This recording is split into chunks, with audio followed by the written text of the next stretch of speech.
In this moment of reflection, we lift up the names of three great men whose life's work has left an indelible impression on us all.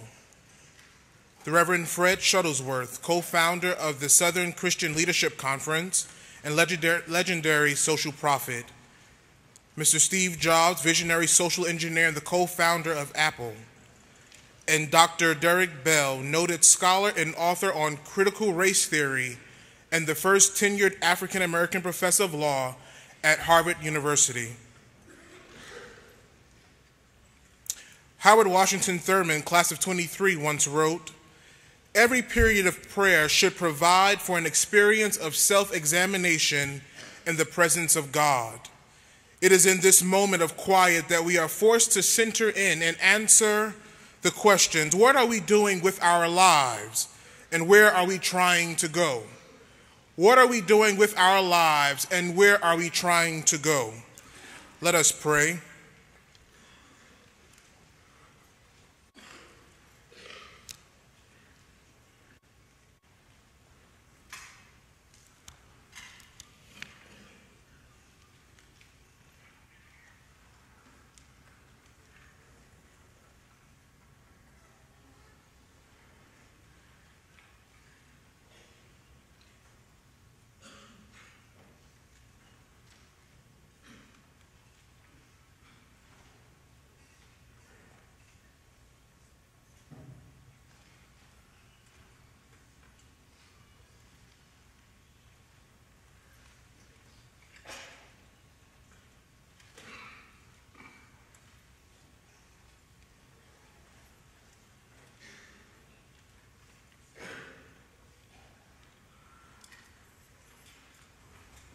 Amen.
good morning.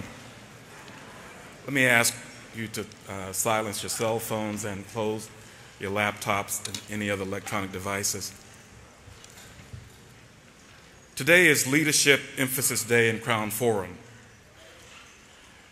As the world appears to grow smaller and its inhabitants become more interdependent in every facet of life, Morehouse College seeks to realize more fully its historic mission and audacious vision of improving global conditions by educating citizens and leaders who will make a difference.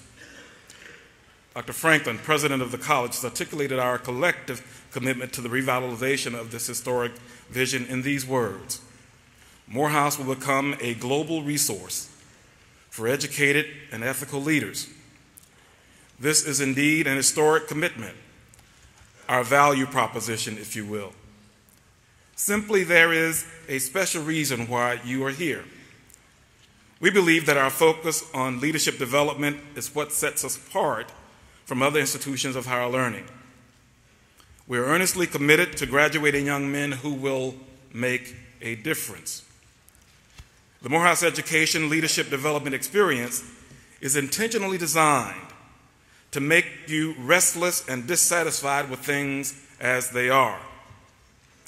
Indeed, we invite you to be in a perpetual state of dissatisfaction, what Dr. Mays called divine discontent with ordinary, mediocre performance. You ought to be dissatisfied with the better if the best can be achieved. You must be dissatisfied with war, poverty, disease, illiteracy, and injustice. Dr. Mays captures the essence of our value proposition concerning leadership in his charge to several graduating classes. He said, "It will not be sufficient for Morehouse College to produce clever graduates, men fluent in speech and able to argue their way through, but rather honest men, men who can be trusted in public and private, who are sensitive to the wrongs, the sufferings, and the injustices of society, and who are willing to accept responsibility for correcting the ills." Yes, over the heads of her students, Morehouse holds a crown that she challenges them to grow tall enough to wear. Leadership is one of the special jewels in that crown. Welcome, gentlemen, to Crown Forum.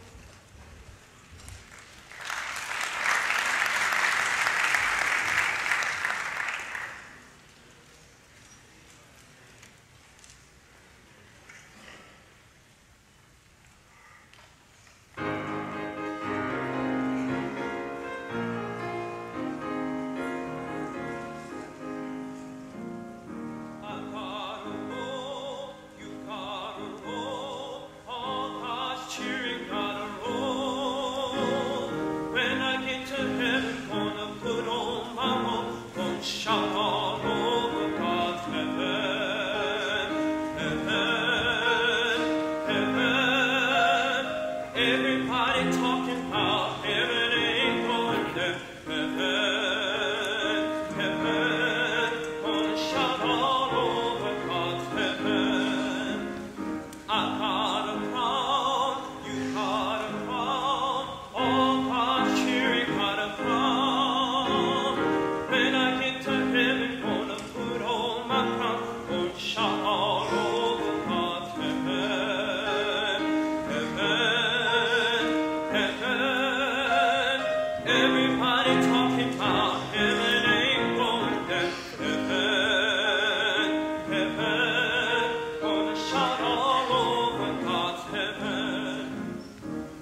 Good morning, ladies and gentlemen, both present and via live stream.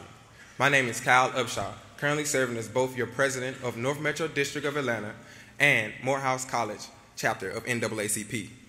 Today I have the privilege to stand upon the chapel stage and present to you Mr. Benjamin Jealous, the 17th president and youngest president, if I may add, of NAACP. Like all men of Morehouse, Mr. Jealous is an advocate for change. Even as a youth with influence from both grandparents and parents, Mr. Jealous has had a deep commitment to social justice, public service, and human rights activism. While matriculating through college at Columbia University, Mr. Jealous fought for homeless rights and led successful campaigns for need-blind admissions and, as men of Morehouse would appreciate, full-need financial aid. After serving as an activist on the campus of Columbia University, Mr. Jealous found himself in the beloved state of Mississippi, where he wrote for the oldest historically black newspaper, the Jackson Advocate. During his sojourn at the Jackson Advocate, Mr. Jealous is accredited with exposing corruption at high levels in the state prison of Parcham, in which we all can appreciate. Once returned to Columbia University, Mr. Jealous received his degree in political science and continued on to Oxford University, where he not only received his master's degree in comparative social research, but he obtained his master's as a Rhodes Scholar. Most impressively, Mr. Jealous not only, like men of Morehouse, upholds leadership, but is extremely well-rounded, from working in Harlem for NAACP Legal Defense Fund to managing over 200 black community newspapers as the executive director of the National Newspaper Publishers Association, and even having time to become a member of Kappa Alpha Psi Fraternity Incorporated with the alumni chapter in Washington, D.C. With Mr. Benjamin Jealous in our midst, let it not only be a reminder of Troy Davis and the current situation, but also an influence and motivation to what we men of Morehouse can and will fight for the future to be. For as we all know, the fight is not over. Now, without further ado, please stand to your feet and join me in welcoming Mr. Benjamin Jealous.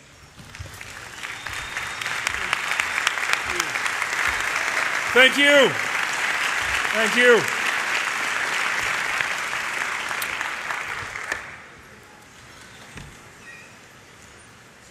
Thank you, Kyle Upshaw, president of our chapter here at Morehouse, Dr. Jackson. Thank you, Brother Klontz, for that great song. It is an honor to be here with all of you, and it is a very serious moment in our nation's history, the history of Georgia in particular. Before I begin my formal remarks, I want to thank all the Morehouse men who showed up that night when Troy Davis was murdered by the state of Georgia. Thank you for being there. Thank you for expressing your outrage at a system that would make it possible for an innocent man to be executed. And thank you for your discipline when the cops did everything they could to provoke all of us. So, thank you. I also, to say, as he read off my bio, I didn't explain how I got to Mississippi. And in getting to Mississippi, I came through Morehouse. I've been kicked out of college at Columbia University for organizing student protests. I would say it's the second best way to leave college. And came to Mississippi because the governor was fixing to turn a college into a prison. The state has 3 public historically black colleges: Alcorn State, Jackson State, and Mississippi Valley State universities. And the plan then was to shut down Mississippi Valley State and turn it into a prison, shut down Alcorn State, put it out to pasture, and make Jackson State majority white within 2 years. We asked them where the black students would go. Somebody laughed and said, well, we're open to prison. And then they assured us that there was no need for a compensatory increase when we pushed further for the black students at the historically white schools, because they were going to raise the overall entrance requirement so high that over half the students at Jackson State, for instance, wouldn't have been able to enter college. We won that battle, and those schools are still open. But we won it because as college students, we decided that we were going to win it. And so today I'm going to talk about what it takes to win, what it takes to bend the arc towards justice, how one sustains oneself when you're fighting for justice in times like these.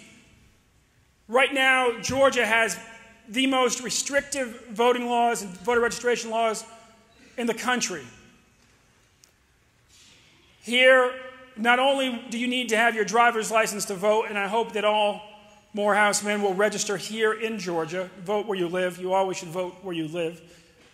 And make sure that you have a driver's license so you will not be prohibited from voting or from registering. Because in the state of Georgia, you also have to have a state-issued ID to register. One can imagine trying to run a voter registration drive while pushing a Xerox machine down the street. Well, you can't, and that's the whole point. So here in Georgia, before they will process your voter registration form, you have to attach a copy of your ID. And they've done that precisely to attack the black vote, the brown vote, and the student vote in the wake of Obama's victory. It's happened now in 15 states across the country. They've been successful in passing photo ID bills. This registration ID is the next wave. It's only legal here in Arizona and Georgia. Already in Arizona, more than 40,000 voter registration forms have been thrown in the trash because they did not have a Xerox of an ID attached. So that, the Troy Davis execution, this massive attack on the black vote in the wake of our first black president. He was a Columbia man, I might point out. Julian Bond told me he was always certain there was going to be a Morehouse man. That's what we live in, and this context of really turning colleges slowly into prisons. You know, across the country over the last 30 years, we have seen incarceration rates spike, and as that has happened, university budgets, public university budgets cut and tuitions go up. So what they tried to do so explicitly in Mississippi, and what Morehouse men helped us stop them from doing almost 20 years ago, they are now doing quite slowly across the country. Right now in this country, as we sit here, as black men, we are 5 times more likely to be in prison than black men were in South Africa at the height of apartheid. 5 times.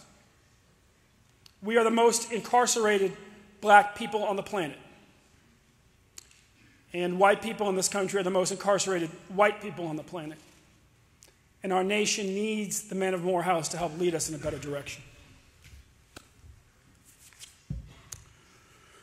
But today I'm going to focus on the last words of an executed man. I'm going to talk about the meaning of Troy Davis's words as he was strapped to the gurney and asked to speak his last breath before a needle was shoved into his arm and he was sent on to the next world. In those words, you hear fearless honesty, courageous determination, and a wholehearted love for humanity.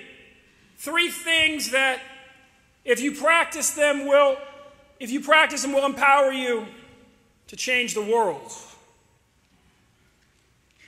At his funeral last Saturday in Savannah, someone remarked that really the biggest difference between Troy Davis and the rest of us was that Troy Davis knew he was on death row, and the rest of us haven't quite figured it out yet.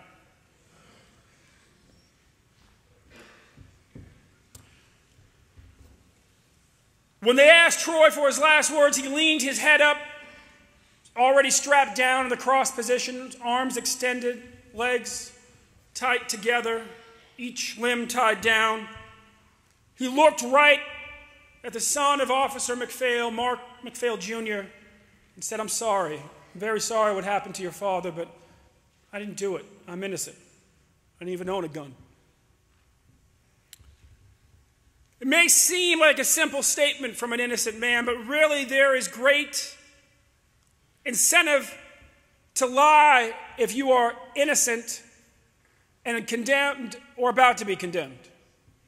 They explain to you, look, if you'll just tell us that you did it, then maybe we can strike a bargain. You'll get something less than death. Or if you'll just admit that you did and apologize, well, maybe we'll commute your sentence, as the same Board of Pardons and Parole did for a man who actually admitted that he killed somebody a few years earlier. But if you're innocent and you're convicted in your soul in being who you are, saying who you are, stating your truth, then you do so knowing that you may be killed for doing so. Because the only way you can apologize for something that you didn't do is to first lie and say that you did it. Next, he looked at his supporters and he said, keep fighting. Keep fighting to clear my name. Let the truth come out. Keep digging. Keep fighting to abolish the death penalty. Troy Davis was always clear. He was a movement man from a movement family. His mom was an NAACP member as he was, as his nephew is, and his niece is. His mom had participated in the sit-ins of the 60s. It's part of what gave her the fortitude to fight for her son for those 22 years until she died last spring, apparently going in advance to welcome him on the other side.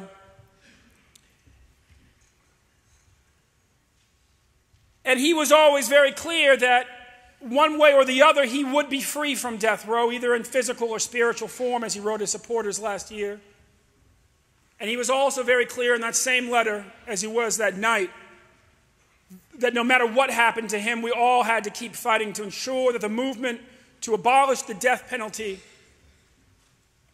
a punishment which is exclusively used for the poor and disproportionately for people of color, be finally abolished. This is sort of the most important lesson in life right here. To be very clear about the change that you want to see in the world. And if you can't figure out what's the perfect thing to change or the perfect way to do it, I would wholeheartedly suggest just picking something. Make a list of everything you'd like to be changed. See change. If you can't figure out which one, then close your eyes, point at one, and let that be the one that you focus on. Until God calls you to clearly focus on something else. Or you win. There's a woman who works with me at the national office. We've worked together, we've organized together since she was 16, and I guess I was about 24. We met, she was an intern at the National Coalition to Abolish the Death Penalty. I was their lead organizer. We brought her up somewhat arrogantly, training to promise her how to organize. In the end, it was she who would teach us. Joteka Edie was an NAACP member from Johnsonville, South Carolina. She was known as an active student at Johnsonville High School, a deeply segregated high school at the time, had a black prom and a white prom. And queen of the drive-through lane at McDonald's, where she worked on the weekends. Joteka was so smart that she could remember many people's voices, and just upon them saying hello, say, "Nice to hear you, Mrs. Jackson. You're having the usual?" "Well, yes, I am." "Well, it's already in the computer. You know how much it costs. Just drive up." So she had more time than most, and she would read the newspaper. And one day she saw that her state was sending a 16-year-old to death row. And she said, "This is crazy. This has to stop. I'm going to help make sure it stops." And then she went to school the next day and got started.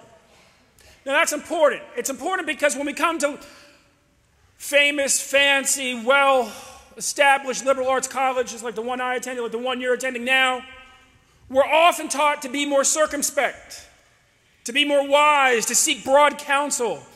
But notice she didn't do that. She didn't stop and say, "Mama, do you think I'm crazy?" Trying to get the U.S. to stop doing something that it's been doing for hundreds of years, since we were colonies. Notice she didn't go and circle all of her friends and ask them to give her a reality check. She just said, "This has to stop, and I'm going to help make it stop." And she got started. What she did next was she got the NAACP kids on her campus to go approach the almost exclusively white pro-life group on the campus, convince them that they were hypocrites if they thought they could be pro-life and pro-death penalty, and form a single-issue, multiracial coalition on this otherwise very segregated campus that quickly became the largest student anti-death penalty group in the country. Fast forward, that's what got her noticed, that's what got her to our offices, that's why we tried to train her. Fast forward about 7 years, she was now about 23. She had my old job, she was the lead organizer. We had launched a campaign when I was there that was now in full swing to abolish the juvenile death penalty. At the time, the US was one of only less than 10 countries in the world that put kids on death row. 7 years later, it was one of two, it was US and Somalia. And the Supreme Court had signaled a willingness to consider abolishing it, and so the race was on. And the race in this case was to get the US from 23 states opposed to the death penalty to 26. The reason you had to get to 26 is that if you haven't read your Eighth Amendment recently, and I really do encourage every person in this country, and especially every black person in this country, to know their Constitution and especially their Bill of Rights. And if you haven't spent much time with the Eighth Amendment recently, Google it this week and read it. See, it doesn't just outlaw any punishment that's cruel or unusual. That's the standard in England upon which it was based.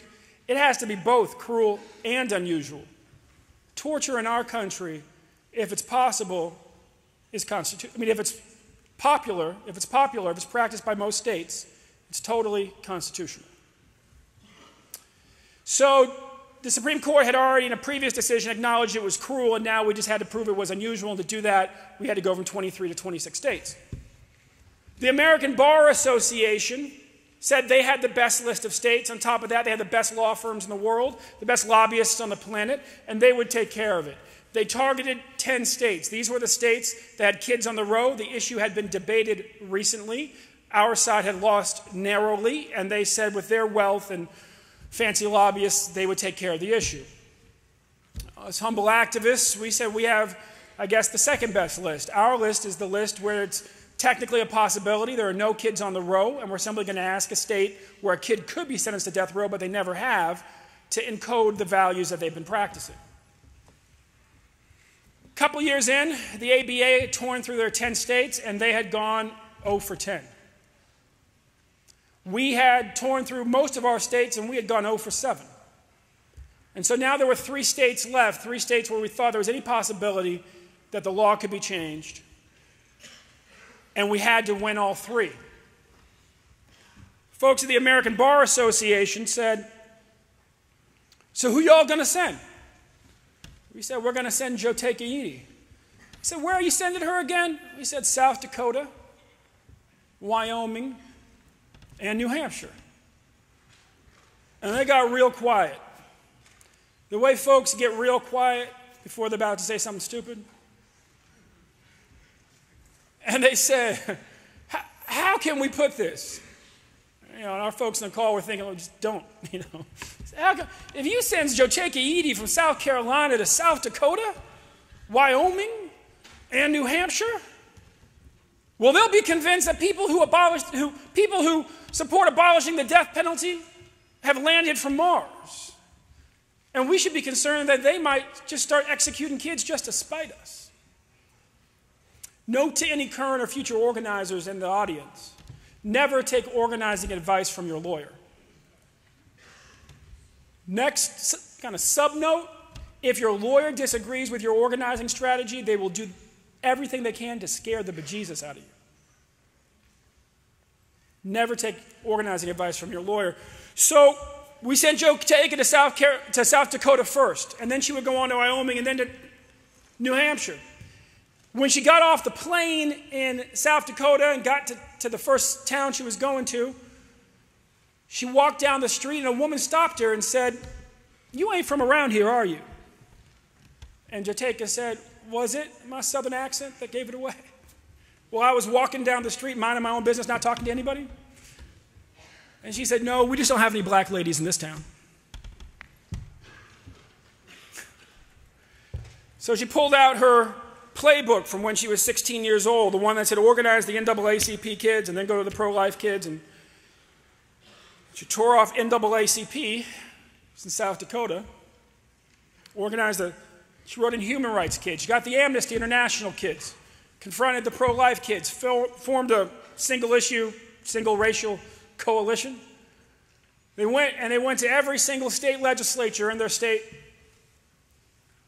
and they abolished the death penalty. And then she did the same thing in Wyoming and the same thing in New Hampshire.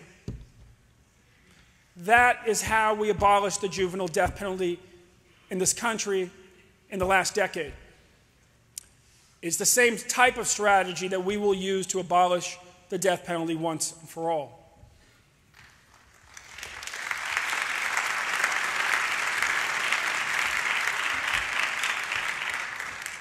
But the important thing for us as change agents to focus on is that when you're clear and you're focused and you know the change that you want to make, you can attract other people to you, even people whom the day before you thought were your ideological opposite, you can find common cause with.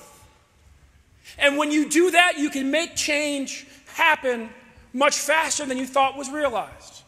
Joteka, when she was 16, had picked out something that this country had led the world in many ways for centuries. And she got rid of it before she turned 25.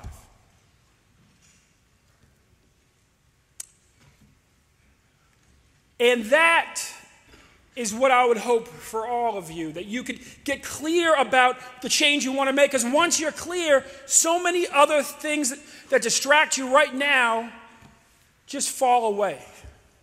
Because you know why you're here, what you're trying to get done, and what it's going to take to do it, just to keep putting one foot in front of the other and staying on that path. Brings me to Troy's final last words, if you will. The very last thing he said that night.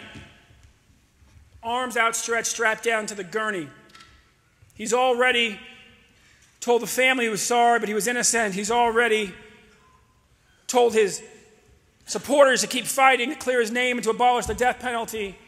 And now he looks up at the guards. And he says, and these are the same guards, by the way, some of whom were with my staff and his family when they were visiting him a few days earlier. And one of them leaned over to Troy's sister and said, "Please hold it together. Because if you start crying, we'll start crying. And we might lose our jobs if we start crying, so please hold it together. My mom has been praying for you for a week. Just know that. Please hold it together." So he looks up at these guards whose perverse privilege it is to both get to know inmates better than most guards do, because death row is a very controlled environment with a high guard-to-inmate ratio, and the inmates are a fairly stable population. People can be there for decades, like Troy was for 22 years, from ages 20 to 42, and then kill them at the end. And he looks at these men knowing that many of them are tortured, both with what they have to do. Guards come forward after they retire and admit just how much it hurt their own soul, even when the man was guilty, but especially torture because many of them believe in Troy's innocence. And he looks up at them and he says, "May God forgive you for what you're about to do, and may God bless all of you." That's what it means to love your neighbor as yourself. The neighbor is always the stranger. It's more accurately your enemy. And if you're able to love your enemy as yourself, you can inspire the entire world to change. That's the legacy of Dr. King, for whom this chapel is named. And in many ways, whether it's Julian Bond or Dr. King or so many others, that's the legacy of this college.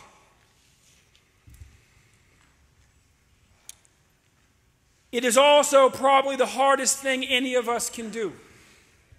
Everything about being human, everything about being discriminated against, everything about being mistreated, prejudged, subject to bias, and everything else conditions a human being to be smart.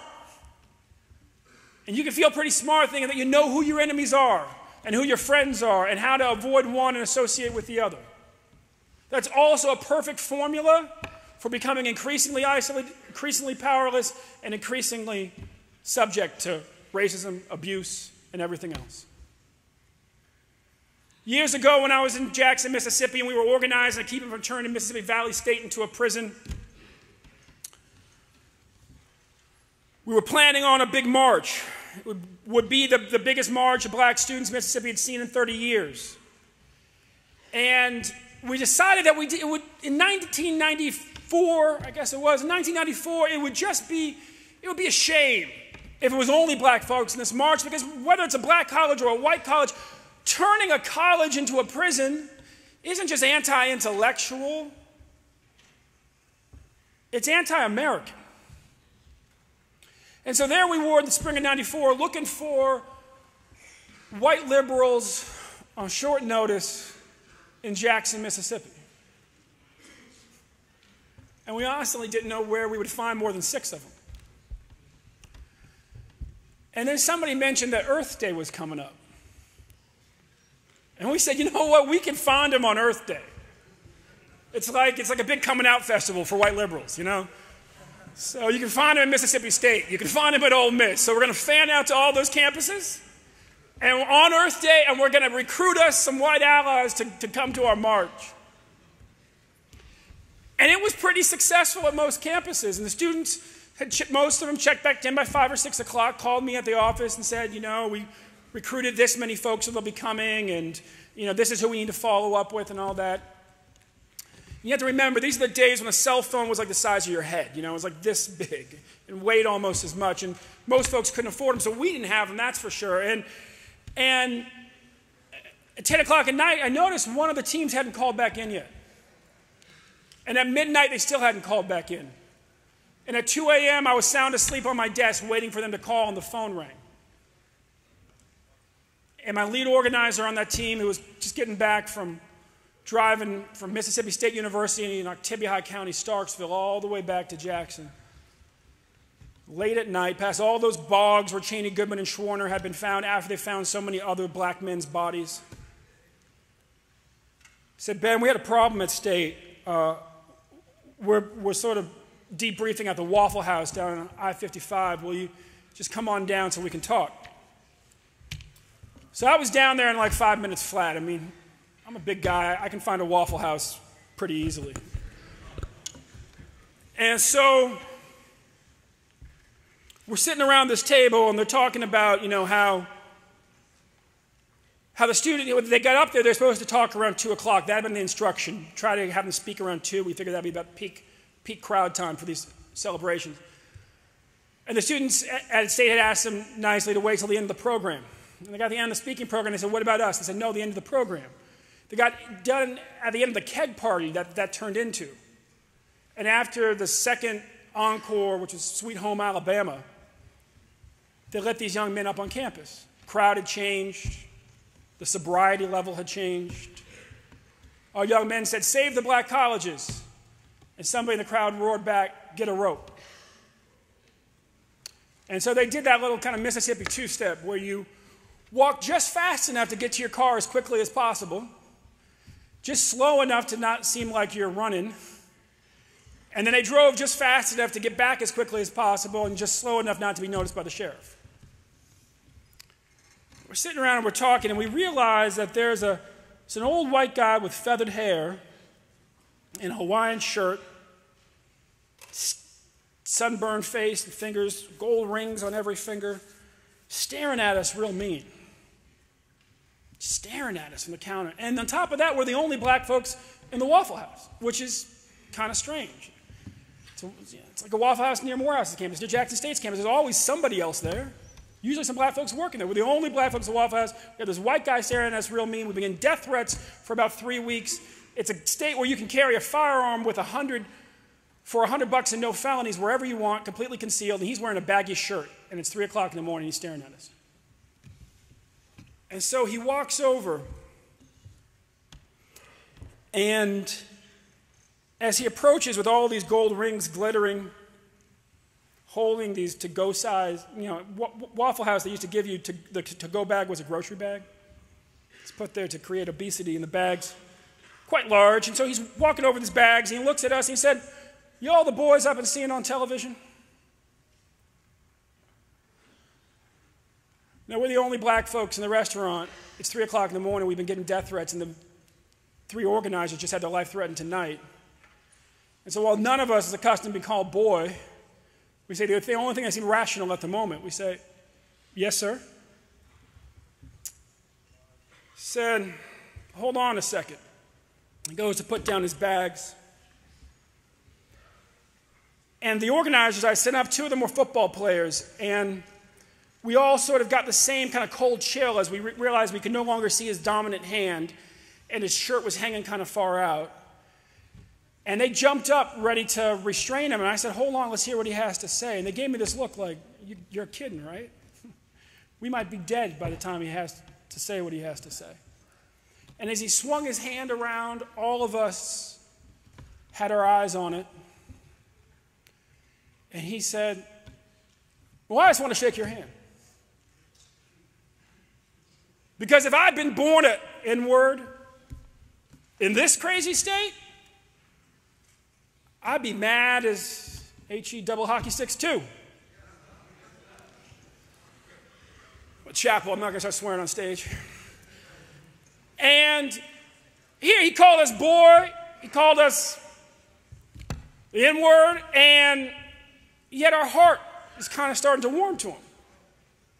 He said if he'd been born black in this state, he'd be mad as heck too. So we're listening. He says, if there's anything you boys need, he said y'all stopped fighting back about 25 years ago, didn't you? He's talking about when Dr. King was killed. So y'all stopped fighting back about 25. I have no idea why. I'm so proud of you. I want to help you so much. If there's anything I can do, you just come. I own the used car lot right down Highway 49. Explain the gold rings. You just come find me. If you need money, if you need a car, you just come find me. The next morning, I sent those organizers down Highway 49 to find his used car lot and get his money. I was getting paid $85 a week, and I needed to get paid. But more importantly, they needed their faith in humanity renewed. You see, the day before, we had made one critical mistake twice. We thought that we knew who our friends were and where we could find them, and therefore who our friends weren't and where we couldn't find them. We went up to Earth Day at Mississippi State looking for friends, and we got threats of violence. We looked into the eyes of a man staring at us at the counter at Waffle House, thought we saw a threat, and really we were staring at a friend. Dr. King once said that if you are comfortable in your coalition is too small. His challenge was for each of us to build big, robust, scarily large, diverse coalitions because he understood that we live in a democracy. And the way that a minority becomes a majority in a democracy is through organizing and building coalitions and winning friends and unlikely allies. And the only way you can do that is if you're willing to love your enemy as yourself and be totally open to the possibilities that humanity presents every day. You know, as I kind of mourned Troy's passing, he was a friend and I'd known his family for 15 years. It was this last gift, his ability to love this country, to have faith in its justice system, to love those guards. I mean, you can ask for somebody to be forgiven and stop short of asking for them to be blessed. And yet he did both. That really defined Troy Davis, and it's what really defined Dr. King, and it's what makes the most powerful organizers on the planet. If you can do those 3 things, if you can be honest about who you are, even when there appears to be great consequence, I can guarantee you that the long-term value is almost always greater than the short-term cost. If you can be clear about what you want to achieve, and you saw it happen with the Obama campaign 4 years ago, when your generation took him literally from Barack Obama to 44th President of the United States. If you're clear about what you want to achieve, and if you are able to love humanity in all of its complexity, even including your enemies, even when they're about to kill you, then not only can you make great change while you're here, but your spirit will ensure that great change continues to be made even after you are gone. Thank you, and God bless.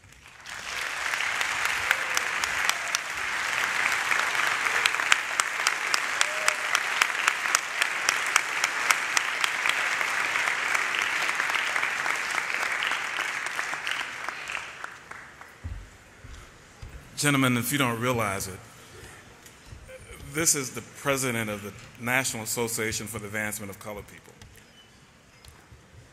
I think we can do a better round of applause than what I just heard. This is Benjamin Jealous.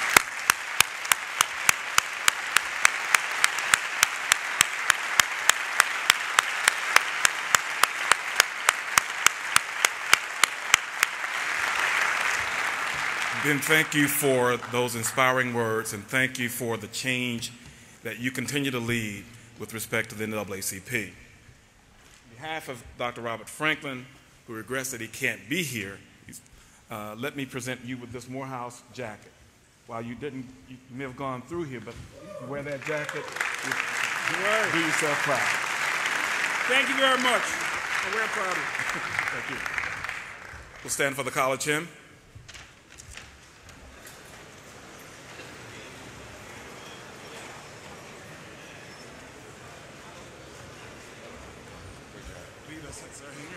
Okay.